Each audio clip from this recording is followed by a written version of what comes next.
Hi guys, welcome back to the channel. Microsoft Office के इस 4 topic के top 500 MCQ question को इस सीरीज़ के माध्यम से हम कंप्लीट करेंगे, जो प्रीवियस ईयर में कई बार रिपीट हो चुके हैं। ये थर्ड वीडियो है। अगर आपने पिछले 2 वीडियो को नहीं देखा है, लिंक आपको नीचे मिलेगा, वहाँ से देख सकते हैं। इस वीडियो में भी आपको टोटल नंबर ऑफ क्वेश्चन 50 देखने को मिलेंगे। जितने क्वेश्चन को प्रैक्टिकल के माध्यम से दिखाया जा सकता है, हम उन्हें प्रैक्टिकल करके भी देखेंगे ताकि चीज़ें आपको ज़्यादा अच्छे से समझ में आए। तो विदाउट डिले शुरू करते हैं। पिछले वीडियो के एंड में आपको एक क्वेश्चन दिया गया था, font size drop down tool bar में अवेलेबल फॉन्ट साइज का रेंज क्या है? तो आंसर है ए, फ्रॉम 8 टू लार्ज 72, यानी कि मिनिमम आपको 8 देखने को मिलता है, मैक्सिमम 72। एक क्वेश्चन और देखिए जो पिछले वीडियो में रॉन्ग हो गया था। विच of the following is not a type of page margin? निम्नलिखित में से कौन सा पेज मार्जिन का टाइप नहीं है? Left, right, centre, gutter. Answer होगा सी, सेंटर। बाकी जो आप 3 देख रहे हैं ये सभी पेज मार्जिन के टाइप है। पेज मार्जिन के कौन कौन से टाइप होते हैं यहाँ पे आप देख सकते हैं, top, bottom, left, right, gutter. ये सभी पेज मार्जिन के टाइप हैं। गटर का पोजीशन लेफ्ट होता है, ये भी आपको याद रखना है। इसी के साथ आज का पहला क्वेश्चन देखिए, switching between portrait and landscape mode involves the. Portrait और लैंडस्केप मोड के बीच स्विच करने में कौन सी चीज़ें इन्वॉल्व होती है? इनमें से 2 से 3 सेकंड का समय लीजिए, फिर आपको राइट आंसर बताना है। सही आंसर है B, page setup dialog box. कैसे करेंगे? लेआउट टैब में आपको आना है, देन आपको यहाँ पे क्लिक करना है। जैसे ही आप क्लिक करेंगे page setup dialog box open हो चुका है। यहाँ पे आप देख सकते हैं ओरिएंटेशन में पोर्ट्रेट एंड लैंडस्केप। जब आप पोर्ट्रेट से लैंडस्केप या लैंडस्केप से पोर्ट्रेट में स्विच करते हैं तो page setup dialog box involve होता है। A feature of MS word that saves the document automatically after certain interval is called. MS office की उस फीचर का नाम बताइए जो किसी डॉक्यूमेंट को एक निश्चित अंतराल के बाद ऑटोमेटिक रूप से सेव कर देती है। Save, save as, auto save, backup. Answer होगा सी, ऑटो सेव। आप इसे इनेबल कैसे कर सकते हैं? तो आपको फाइल टैब में जाना है, नीचे आना है ऑप्शन पे, इस पर क्लिक करेंगे, फिर आपको सेव पे क्लिक करना है। यहाँ पे आप देख सकते हैं ऑटो सेव का फीचर। जितने मिनट के बाद आप चाहते हैं कि आपका डॉक्यूमेंट सेव हो, यहाँ से आप टाइमर सेट कर सकते हैं। Starting with Microsoft Office 2003 photo editor was renamed to. Microsoft Office 2003 से शुरू होकर फोटो एडिटर का नाम बदल दिया गया। फोटो मैनेजर में picture manager, picture editor, paint editor. Answer होगा बी, पिक्चर मैनेजर कर दिया गया।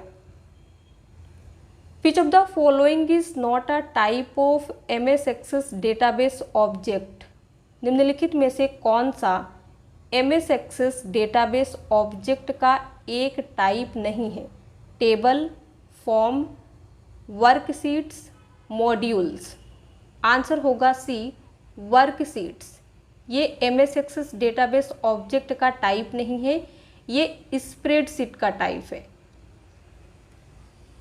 What was the HTML editor that was part of Microsoft Office until 2003? HTML editor क्या था जो 2003 तक माइक्रोसॉफ्ट ऑफिस का हिस्सा था? आंसर होगा B, front page. HTML editor Microsoft Office front page था 2003 तक, जो माइक्रोसॉफ्ट ऑफिस का हिस्सा था। Which feature is used to make selected sentence to all capital letters? और all small letters. Selected sentence को सभी कैपिटल या सभी स्मॉल लेटर्स में बनाने के लिए किस फीचर का उपयोग किया जाता है? तो यहाँ पे दिया गया है change word, change sentence, change letter, change case. Answer होगा डी, चेंज केस का यूज़ किया जाता है जब भी आप किसी सिलेक्टेड सेंटेंस को पूरा कैपिटल करना चाहते हैं या पूरा स्मॉल करना चाहते हैं। आपको आना है माइक्रोसॉफ्ट वर्ड के होम टैब में। यहाँ पे आपको मिलता है चेंज केस का ऑप्शन। इस पे जब आप क्लिक करेंगे तो ये जो हमारा सिलेक्टेड पैराग्राफ है ना, ये अभी सेंटेंस केस में है। जब आप इसे लोअर केस करना चाहते हैं तो इस पर हम सिलेक्ट करके क्लिक करते हैं। अपर केस यानी कि पूरा कैपिटल बनाने के लिए आप अपर केस कर सकते हैं। कैपिटलाइज ईच वर्ड यानी कि ये जो हमारा पैराग्राफ है इसका हर एक वर्ड आपको कैपिटल देखने को मिलेगा। फिर आता है टॉगल केस। इसमें क्या होता है, पैराग्राफ का हर एक वर्ड का फर्स्ट लेटर स्मॉल रहता है, बाकी सभी कैपिटल होते हैं। चेंज केस 5 टाइप के यहाँ पे दिए गए हैं, सभी का नाम याद रखिएगा, किस तरीके से काम करता है ये भी। What is the maximum length a text field can be? एक टेक्स्ट फील्ड की अधिकतम लंबाई यानी कि मैक्सिमम लेंथ कितनी हो सकती है? आंसर होगा C, 255। Page up key is use to. Page up key का क्या यूज़ है MS ऑफिस में? सभी को रीड कीजिए। Moves the cursor 1 line up. Cursor को एक लाइन ऊपर ले जाता है, कर्सर को एक स्क्रीन ऊपर ले जाता है, कर्सर को एक पैराग्राफ ऊपर ले जाता है, या फिर कर्सर को एक पेज ऊपर ले जाता है। तो आंसर होगा B, moves the cursor 1 screen up. कैसे करते हैं? तो यहाँ पे आप देख सकते हैं अभी हम लोग पेज नंबर 2 में है, नीचे में भी यहाँ पे आप देख सकते हैं। अब आप प्रेस कीजिए पेज अप की, तो देखिए आप पेज 1 पे आ गए हैं। तो यानी कि स्क्रॉल का बटन जो माउस का जितना काम करता है उसी तरीके से पेज अप की भी काम करता है, जो पैराग्राफ को एक स्क्रीन ऊपर ले जाता है। Page down key is use to. Page down key का क्या यूज है? आंसर होगा D, moves the cursor 1 screen down, यानी कि ये कर्सर को एक स्क्रीन नीचे ले जाता है। इसे भी प्रैक्टिकल देख लीजिए। तो अभी हम लोग पेज नंबर 1 पे हैं। पेज डाउन की प्रेस करते रहिए, आप पेज नंबर 2 पे आ चुके हैं, यानी कि एक स्क्रीन नीचे ले जाता है। इसके बाद देखिए control plus page up is use to. Practical आपको इसलिए दिखा रहे हैं ताकि आप चीज़ें ज़्यादा अच्छे से समझें। यहाँ से क्वेश्चन जरूर एग्जाम में पूछा जाता है। तो चलिए बताइए कि control plus page up key का क्या यूज़ होता है? तो आंसर होगा A, moves the cursor 1 page up, यानी कि एक पेज आपको आपका जो कर्सर है वो ऊपर ले जाता है कंट्रोल प्लस पेज अप की। तो यहाँ पे देख सकते हैं पेज नंबर 2 पे है अभी हम लोग। कंट्रोल के साथ में पेज अप की प्रेस कीजिए, पेज नंबर 1 पे आ जाएंगे। इसके बाद बताइए control plus page down is use to. इसका इस्तेमाल किस लिए किया जाता है? Moves the cursor 1 page down, cursor को एक पेज नीचे ले जाने के लिए हम यूज़ करते हैं कंट्रोल प्लस पेज डाउन की। तो अभी आप पेज नंबर 1 पे हैं, जैसे ही प्रेस करेंगे कंट्रोल के साथ पेज डाउन की, पेज नंबर 2 पे आ जाएंगे। फिर प्रेस करेंगे 3 पे, 4 पे, इस तरीके से काम करता है। In Excel columns are labelled as. Excel में कॉलम को किस तरीके से रिप्रेजेंट किया जाता है? तो आंसर होगा ए बी सी एक्सेट्रा। तो यहाँ पे आप देख सकते हैं ये जो ABCD से रिप्रेजेंट किया गया है ये है कॉलम। एक क्वेश्चन और, in Excel rows are labelled as. Excel में रो को कैसे दिखाया गया है, तो आंसर होगा बी 1 2 3 एक्सेट्रा से। ये जो आप देख रहे हैं ये क्या है, row. In which view headers and footers are visible. Headers और फूटर्स किस व्यू में विजिबल होते हैं, यानी कि दिखाई देते हैं। Normal view, page layout view, print layout view, draft view. तो आंसर होगा सी, प्रिंट लेआउट व्यू में आपको हेडर्स और फूटर्स दिखाई देते हैं। जब आप माइक्रोसॉफ्ट वर्ड के व्यू टैब में आएंगे तो यहाँ पे आप देख सकते हैं आपको 5 टाइप के व्यू दिए गए हैं। Read mode, print layout, web layout, outline, draft. तो आप इनमें से चाहे किसी भी व्यू में हो, आपको हेडर और फूटर केवल प्रिंट लेआउट व्यू में ही दिखाई देता है। Press dash to quit MS Access. Microsoft Access को बंद करने के लिए क्या प्रेस करेंगे, तो आंसर होगा Alt + F4। इसे हमने कई बार आपको बताया भी है, शटडाउन शॉर्टकट की है, लेकिन जितने भी एप्लीकेशन खुले रहते हैं सिस्टम में वो पहले एक एक करके बंद होते हैं Alt + F4 से, देन आपका सिस्टम शट डाउन होता है। Text styling feature of MS word is. MS word की टेक्स्ट स्टाइलिंग फीचर क्या है, तो आंसर होगा C, word art. Which items are placed at the end of a document. किसी डॉक्यूमेंट के एंड में कौन सी आइटम रखी जाती है, इनमें से header, footer, foot note, end note. Answer क्या होगा, डी, एंड नोट डॉक्यूमेंट के एंड में होता है। एक क्वेश्चन और देखिए, पहले आप ये देख लीजिए कि एंड नोट आपको कहाँ पे देखने को मिलता है, ये भी कई बार एग्जाम में पूछा जाता है। तो माइक्रोसॉफ्ट वर्ड के रेफरेंस टैब में जब आप आएंगे तो यहाँ पे आप देख सकते हैं इंसर्ट एंड नोट का ऑप्शन आ रहा है। तो अगर आपका पेज, आपका डॉक्यूमेंट 10 पेज का है तो एंड नोट आपको कहाँ पे दिखाई देगा, डॉक्यूमेंट के एंड में, यानी कि पेज नंबर 10 में दिखाई देगा। अब देखिए, where footnotes appears in a document. Document में फुट नोट कहाँ दिखाई देते हैं, एंड ऑफ डॉक्यूमेंट, डॉक्यूमेंट के एंड में, bottom of a page, page के नीचे, एंड ऑफ हेडिंग, या फिर नन ऑफ दिस। तो आंसर होगा B, bottom of a page. Footnote document में पेज के नीचे में दिखाई देते हैं।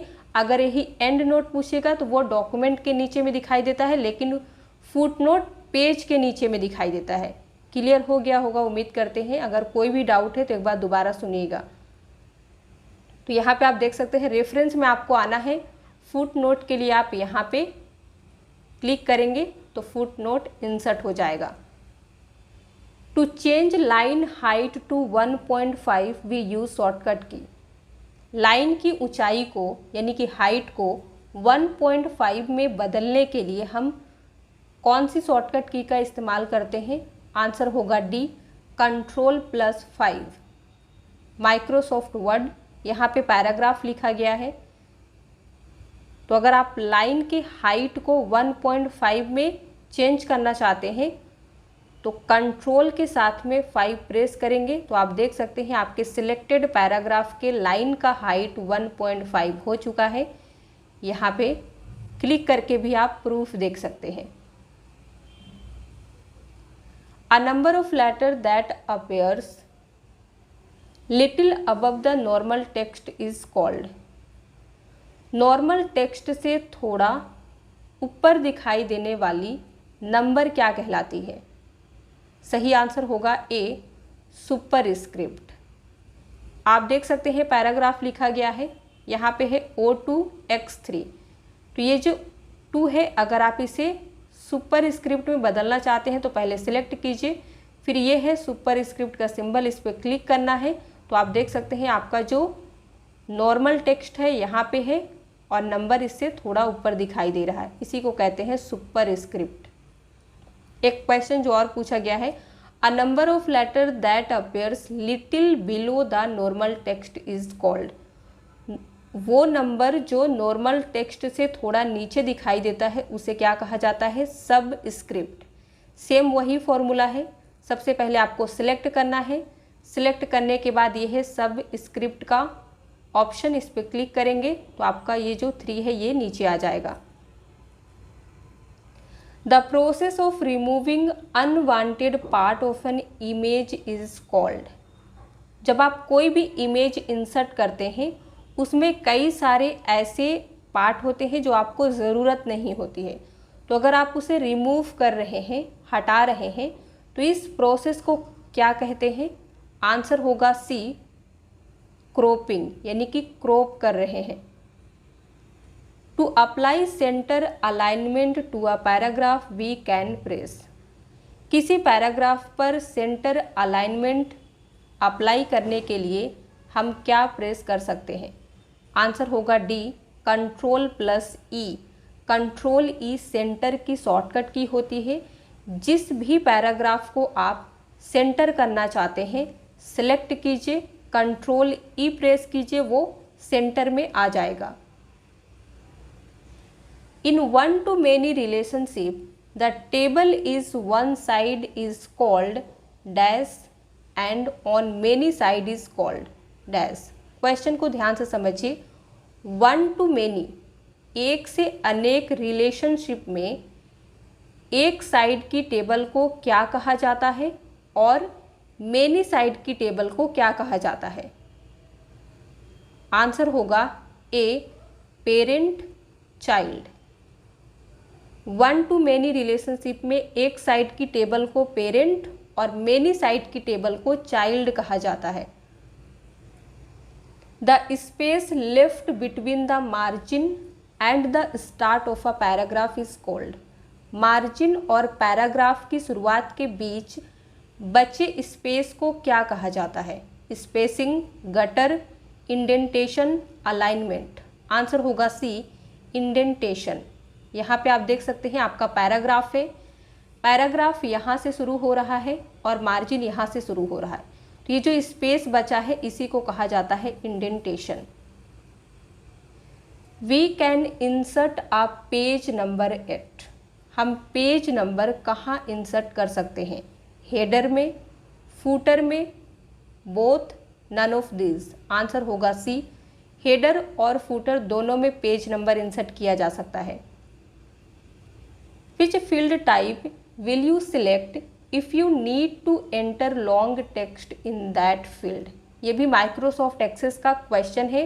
आप कौन सा फील्ड टाइप चुनेंगे यदि आपको उस फील्ड में लॉन्ग टेक्स्ट एंटर करने की ज़रूरत हो? Text, memo, currency, hyperlink. Answer होगा बी, मेमो फील्ड टाइप का यूज़ किया जाता है जब भी आपको उस फील्ड में लॉन्ग टेक्स्ट एंटर करना हो। Which one can be used as watermark in a Word document? Word document में वाटरमार्क के रूप में किसका इस्तेमाल किया जा सकता है? पिछले वीडियो में भी हमने आपको दिखाया है। Text, image, both, none of this. Answer होगा सी। आप टेक्स्ट का भी इस्तेमाल कर सकते हैं एज अ वाटरमार्क और इमेज का भी कर सकते हैं। विच item appears dimly behind the main text? Main text के पीछे कौन सा आइटम धुंधला दिखाई देता है? तो अगर आपने पिछले क्वेश्चन को अच्छे से समझा होगा तो इस क्वेश्चन का आंसर आपको पता है। तो राइट आंसर क्या होगा 32 का? कमेंट में लिख के बताइए। B, watermark. मेन टेक्स्ट के पीछे जो भी आइटम, चाहे वो टेक्स्ट हो या इमेज हो, धुंधली दिखाई देती है उसे वाटरमार्क कहा जाता है। तो यहाँ पे आप देख सकते हैं ये है watermark. Microsoft Access is a. Microsoft Access क्या है? आंसर होगा B, RDBMS। What is the full form of RDBMS? RDBMS की फुल फॉर्म क्या होती है? A, B, C या फिर D? आंसर है D, relational database management system कहा जाता है RDBMS को। यानी कि माइक्रोसॉफ्ट एक्सेस क्या है? एक रिलेशनल डेटाबेस मैनेजमेंट सिस्टम है। In access table column is also known as. Access table में कॉलम को और क्या कहा जाता है? Type, data, record, field. Answer होगा D, field. The size of yes no field is always. Yes no field का साइज हमेशा कितना होता है? 1 बीट, 1 बाइट, 1 कैरेक्टर, 1 KB। तो आंसर होगा ए, 1 बीट होता है, याद रखिएगा। What is the intersection of a column and a row on a worksheet called? Worksheet पर एक कॉलम और एक रो के इंटरसेक्शन को क्या कहा जाता है? Column, value, address, cell. Answer होगा डी, सेल कहते हैं जहाँ पे रो और कॉलम एक दूसरे को मिलते हैं, इंटरसेक्शन पॉइंट को। तो यहाँ पे आप देख सकते हैं ये है माइक्रोसॉफ्ट एक्सेल। यहाँ पे रो और कॉलम एक दूसरे से मिल रहे हैं, ये जो बॉक्स बन रहा है इसी को कहा जाता है सेल। इस सेल का नाम क्या है? C3। यहाँ पे नेम बॉक्स में आप देख सकते हैं। अगर आप कुछ भी टाइप करते हैं इस सेल में तो ये कहाँ पे डिस्प्ले होता है? फॉर्मूला बार में। Statistical calculations and preparation of tables and graphs can be done using. Statistical calculation और टेबल्स और ग्राफ की प्रिपरेशन किसका इस्तेमाल करके किया जा सकता है इनमें से? आंसर क्या होगा? ए, बी, सी या फिर डी? तो आंसर होगा बी, एक्सेल का इस्तेमाल करके आप टेबल, ग्राफ, स्टैटिस्टिकल कैलकुलेशन वगैरह कर सकते हैं। क्वेश्चन नंबर 40 देखिए। What type of chart will you use to compare performance of 2 employees in the year 2016? वर्ष 2016 में 2 एम्प्लॉई के परफॉर्मेंस को कंपेयर करने के लिए आप दिए गए चार्ट में से किसका इस्तेमाल करेंगे? Column chart, line chart, pie chart, dot chart. Answer होगा बी, लाइन चार्ट का इस्तेमाल होता है जब 2 चीज़ों को कंपेयर किया जाता है। सपोज़ यहाँ पे 2 एम्प्लॉई के नेम हैं, आरती और नेहा। यहाँ पे रैंक दिया गया है उनके परफॉर्मेंस के अनुसार। तो लाइन चार्ट के माध्यम से आप इस तरीके से इन्हें कंपेयर कर सकते हैं। ये है कॉलम चार्ट, ये लाइन चार्ट है, ये पाई चार्ट है और ये स्कैटर और डॉट चार्ट इसे कहा जाता है। What type of chart is useful for comparing parts of a whole? Parts of a whole की तुलना करने के लिए यानी कि कंपैरिजन करने के लिए किस टाइप का चार्ट यूज़ होता है? आंसर हो जाएगा ए, पाई चार्ट। यहाँ पे आप देख सकते हैं पाई चार्ट ये होता है। यहाँ पे नीचे में आपको नोट भी आ रहा है कि एक पाई चार्ट का इस्तेमाल किया जाता है to show proportion of a whole. जब भी आपको पार्ट्स ऑफ अ होल दिखाना हो तो इसके लिए पाई चार्ट का यूज़ किया जाता है। The dash feature of MS Excel quickly completes a series of data.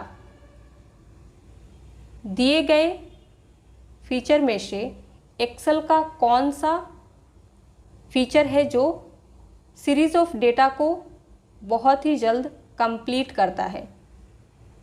Auto complete, auto fill, fill handle, sorting. Answer होगा बी, ऑटो फिल फीचर का इस्तेमाल करके माइक्रोसॉफ्ट एक्सेस में आप सीरीज ऑफ डेटा को तुरंत कंप्लीट कर सकते हैं।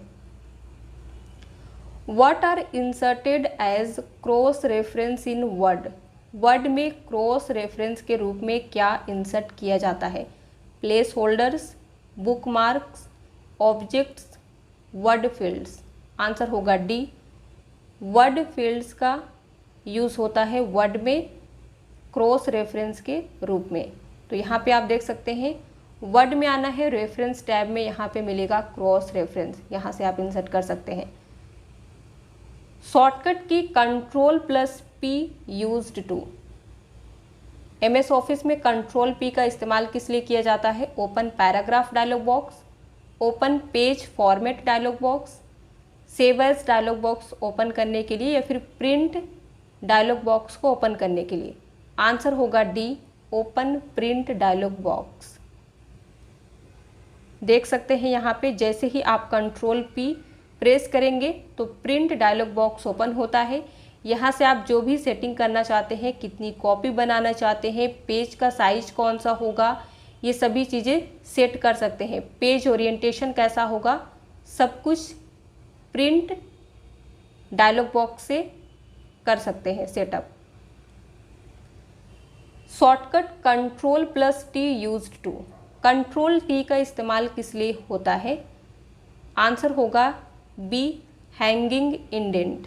कई सारे स्टूडेंट्स ने इस क्वेश्चन को हमने पहले भी कराया है, तो पूछा था कि हैंगिंग इंडेंट क्या होता है। तो आज आप प्रैक्टिकल देख लीजिए। माइक्रोसॉफ्ट वर्ड पे हम आ चुके हैं। यहाँ पे हमारा एक पेज है जिसमें पैराग्राफ लिखा गया है। जिस भी पैराग्राफ में आप हैंगिंग इंडेंट इंसर्ट करना चाहते हैं, कर्सर रख के कर सकते हैं। तो हम इस पैराग्राफ में करना चाहते हैं, तो आप पैराग्राफ में कहीं पे भी कर्सर रखिए, देन आपको Ctrl+T प्रेस करना है। तो इस तरीके से आप देख रहे हैं आपका जो पैराग्राफ है, फर्स्ट लाइन अपने जगह पे रहता है, उसके बाद का सारा लाइन उस पैराग्राफ का राइट की ओर मूव करते रहता है। और यहाँ पे आप किसी भी पिक्चर को इंसर्ट कर सकते हैं। ये फॉर्मेट जो है आपको न्यूज़पेपर वगैरह में बहुत देखने को मिलता है। Which of the following is true regarding page orientation of a document?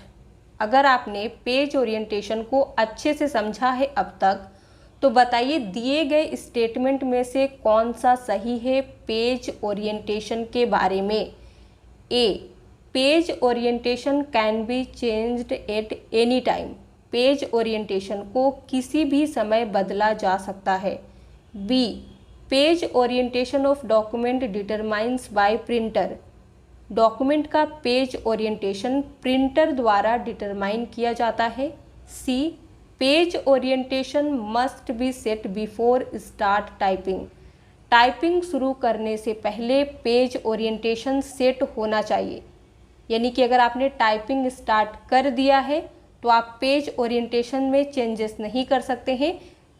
Typing start करने के पहले ही जो करना चाहते हैं कर सकते हैं। डी कहता है page orientation of a document can not be changed.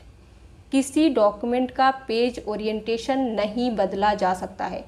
अब आप बताइए कौन सा सही ऑप्शन है। A, page orientation can be changed at any time. Page orientation को आप किसी भी समय चेंज कर सकते हैं। कैसे चेंज करना है, स्टार्टिंग में एक दो क्वेश्चन में हमने आपको दिखाया भी है। क्वेश्चन नंबर 48 देखिए, where can you change the vertical alignment. Vertical alignment को आप कहाँ से चेंज कर सकते हैं। A, formatting tool bar, standard tool bar, paragraph dialog box, page setup dialog box. तो आंसर होगा D, page setup dialog box से वर्टिकल अलाइनमेंट को चेंज किया जा सकता है। कैसे करेंगे, तो यहाँ पे हम लेआउट टैब में आ चुके हैं। इस पे क्लिक करेंगे तो page setup dialog box open होगा। देन आपको लेआउट पे क्लिक करना है। यहाँ पे देखिए पेज वर्टिकल अलाइनमेंट दिया गया है, इस पे क्लिक कीजिए। टॉप, सेंटर, जस्टिफाइड, बॉटम, ये सभी वर्टिकल अलाइनमेंट के टाइप दिए गए हैं। जो भी आप चाहते हैं सेट कर सकते हैं। A dash is a collection of predefined design elements and color schemes. Predefined design elements और कलर स्कीम का एक कलेक्शन इनमें से कौन सा है। Feature, hyperlink, palette, theme. Answer होगा डी, थीम। ये आप देख सकते हैं डिज़ाइन टैब में थीम। और आज का लास्ट क्वेश्चन देखिए, Ctrl+V is used to. Control plus भी का यूज़ किस लिए किया जाता है? A, paste text in the beginning of a document. जो भी आपका टेक्स्ट होता है उसे डॉक्यूमेंट के शुरुआत में पेस्ट कर सकते हैं। आपने इमेज को डॉक्यूमेंट के शुरुआत में पेस्ट कर सकते हैं, डॉक्यूमेंट के मिडिल में टेबल को पेस्ट कर सकते हैं, या फिर नन ऑफ दिस। तो आंसर क्या होगा? D, none of this. Control भी का यूज़ पेस्ट के लिए होता है, लेकिन दिए गए सभी ऑप्शन इनकरेक्ट है, इसलिए राइट आंसर डी होगा। एक क्वेश्चन जिसका आंसर आपको कमेंट में लिख के बताना है। We can start MS word by typing dash in the run dialog box. Run dialog box में आप इनमें से क्या टाइप करके MS वर्ड स्टार्ट कर सकते हैं? A, B, C या फिर D? सही आंसर क्या होगा कमेंट में बताइए। वीडियो पसंद आया हो तो प्लीज़ लाइक कर दीजिए, शेयर कर दीजिए। इसी तरह के और वीडियोस देखने के लिए अगर आप हमारे चैनल पे नए हैं तो सब्सक्राइब किए बगैर मत जाइएगा।